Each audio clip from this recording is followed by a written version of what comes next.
Hello friends, എല്ലാവർക്കും പുതിയ വീഡിയോയിലേക്ക് സ്വാഗതം. നാളെ ഇന്ത്യ സൗത്ത് ആഫ്രിക്കയുമായാണ് വേൾഡ് കപ്പ് മത്സരത്തിൽ പങ്കെടുക്കുന്നത്. സൗത്ത് ആഫ്രിക്കയുമായി വൻ വിജയമാണ് കഴിഞ്ഞ പരമ്പരയിൽ ഇന്ത്യൻ ടീം കാഴ്ചവെച്ചത്. ഇതിൽ സഞ്ജു സാംസൺ വഹിച്ച പങ്ക് ചെറുതൊന്നുമല്ല. 5 മത്സരങ്ങളിൽ 3 മത്സരത്തിലും അദ്ദേഹം സെഞ്ചുറി നേടിയാണ് തൻ്റെ കഴിവ് തെളിയിച്ചത്. എന്നാൽ നിരന്തരമായുള്ള ഫോം ഔട്ടിനെ തുടർന്ന് സഞ്ജു സാംസണെ ഇപ്പോൾ ബെഞ്ചിലിരുത്തിയിരിക്കുക എന്നുള്ള കാര്യം എല്ലാവർക്കും അറിയാമല്ലോ.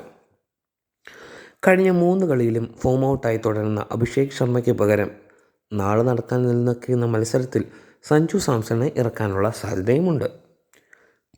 കഴിഞ്ഞ 3 കളിയിലും അഭിഷേക് ശർമ്മ ഡക്കായിരുന്നു.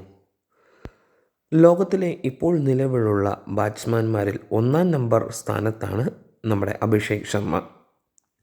എന്നിരുന്നാൽ തന്നെയും 3 കളികളിലും അദ്ദേഹത്തിന് ഒരു റൺസ് പോലും സ്കോർ ചെയ്യാൻ സാധിച്ചില്ല എന്നതാണ് മറ്റൊരു സത്യം.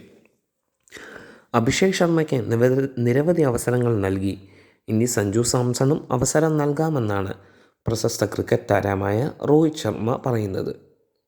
ഇന്ത്യയുടെ ഹിറ്റ്മാൻ എന്നറിയപ്പെടുന്ന രോഹിത് ശർമ്മ ഇപ്രകാരം പറഞ്ഞാൽ BCCIക്ക് അത് മാറ്റി നിർത്താൻ സാധിക്കുന്ന ഒന്നല്ല. എന്നാൽ രവിചന്ദ്ര അശ്വിൻ പറയുന്നത് ഇപ്രകാരമാണ്: 3 ഓവറെങ്കിലും കൺസിസ്റ്റൻ്റായി അഭിഷേക് ശർമ്മയ്ക്ക് കളിക്കാൻ സാധിച്ചാൽ ഇന്ത്യൻ ടീമിനെ തന്നെ വിജയത്തിലേക്ക് എത്തിക്കാൻ അദ്ദേഹത്തിന് സാധിക്കും എന്നാണ് അദ്ദേഹം പറയുന്നത്.